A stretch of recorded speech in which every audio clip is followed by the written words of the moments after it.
Ayan. So, for today, we'll try to bake using our Ambiano bread maker. This one. And then, we'll be baking sweet bread or brioche from their Ambiano recipe bread maker. So, ang ating ingredients ay... So, una, lagay ko na natin yung ingredients niya. 200 liquid mo, liquid first.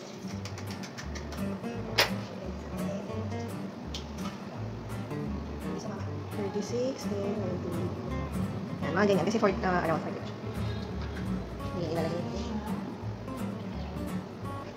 Tapos, next ay kasama kong ganito sa banana bread. Pupunuin po natin siya.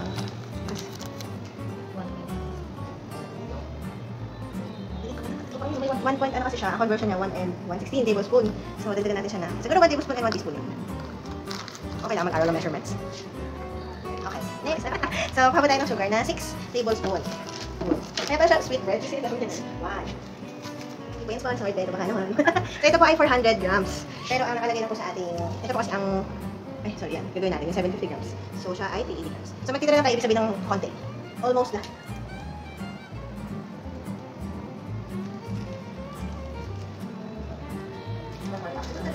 Mm, 20 grams lang. Yan. And then, last but not least is the yeast. Yeast.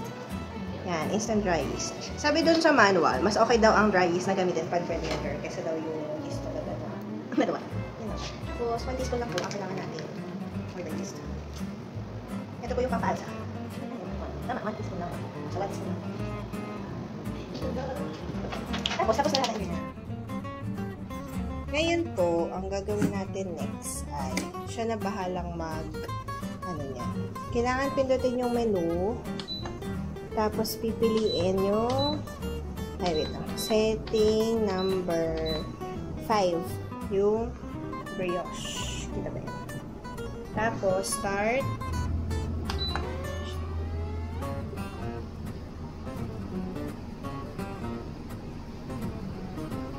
Nag-iikot-ikot na ba siya? Ay, isa pa nga. Ayan na pala. Ayan! Nag-iikot-ikot na siya. Pwede ba siyang ma-view? Ayan.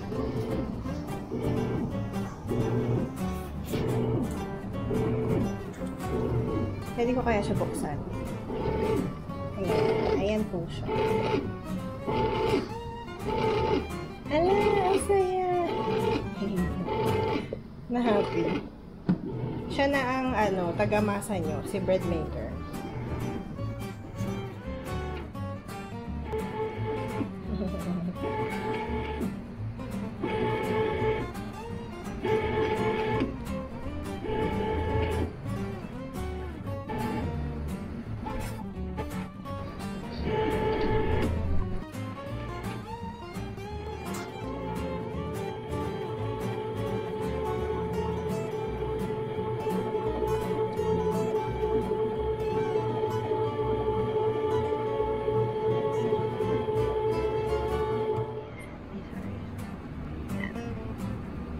By this time, hindi na siya nag-i-stir. As you can see dito, meron siyang nakalagay na rest.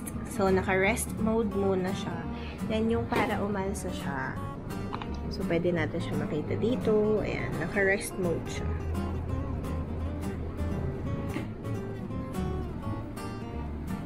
Ayan. So, meron itong sariling program. So, pwede nyo nang gamitin yan lahat. Kung depende dun sa gusto nyo, bread na gawin ng bread maker ninyo sa Ambiano. For now, naka-rest siya. So, kung meron mga sa gilid-gilid, pwede naman natin siyang tulungan na ma-mix niya to. Kasi baka wala akong spatula, so magamit ako ng ganito, pero careful lang kasi baka maano siya sayang yung niya. Baka makut-kut. Pero ayan. Yung ko lang siya. Sama yung long cover. Ayan. Dapat meron yung spatula na ano. Mga kilid-kilid. Pero first. wait lang natin siya. And ganito po yung tsura ng kanyang control panel. So, merong menu select, which yun yung ginawa natin the first time. So, ang sinelect natin is yung 5, which is the brioche, which yun yung tinatry po natin to achieve using ang kanilang Biano recipe book for bread maker. So, ang nakalagay dito ay light color, dapat yung color setting niya. Then, program is 5, pero yung nailagay ko po ay medium. So, depende sa inyo kung anong gusto nyo, kung light or medium or dark. Then, for the weight, ito yun, kailangan nyo po pindutin. So, nakalagay siya sa 750 grams yung weight, which is yun din po yung sinunod namin na, na ingredients or process. So, yan. So, as of now, ang current status po niya ay nasa rest siya. So, nagpapaalsa po siya. Not sure if makikita siya dito. Pero, ayan. So, may viewing window siya para ma-check. It's back to steering. Ayan. Dito po makikita ko ano yung ginagawa niya. Steer, rest, ferment, or kung ano man. So, it's back sa pag-steer.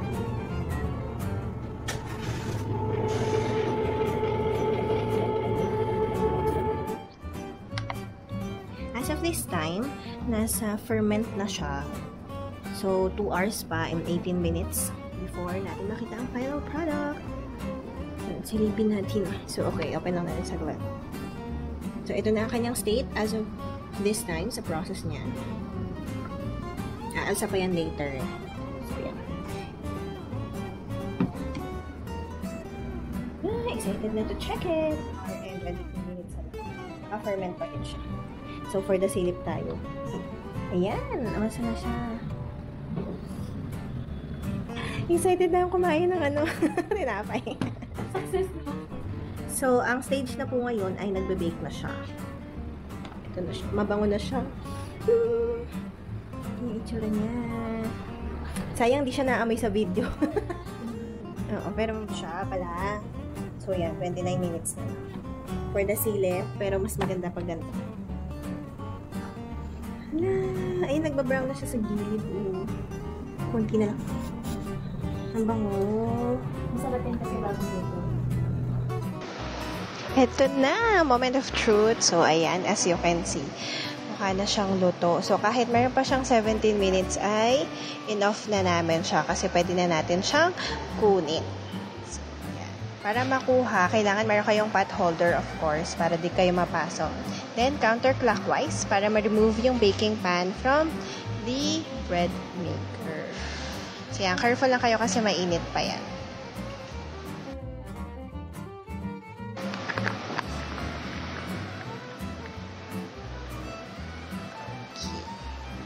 Yan. Ang ganda ng color. So, after nyan, yung pinaka-dough mixer niya, ayan, kailangan nyo siyang tanggalin kung nasama siya doon sa inyong pastry, doon sa inyong bread. Meron naman siyang dough hook na kasama doon sa Ambiano bread maker.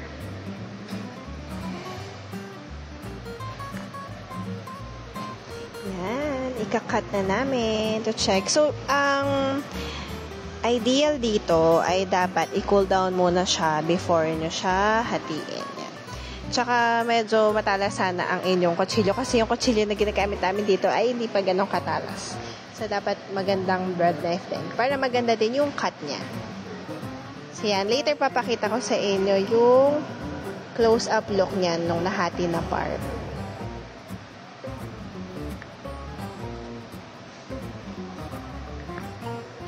Ang ganda ng color niya, oh.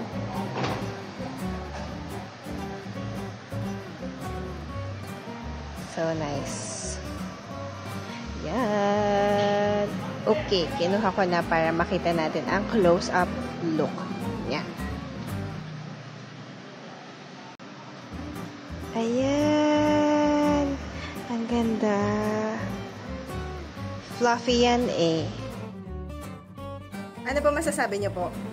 Sarap. Malambot sa loob, tapos parang crusty sa labas. Parang croissant. Croissant. Ayan po, the moment of truth. Ano, vanilla? Milk to sugar bread. Ayan. O may ano lang siya? Masarap nga. Hala, gusto ko na din. Ano siya? Ito siya. Ganyan siya. Sino naman sa may butter? Fluffy. Hindi yung ginagawa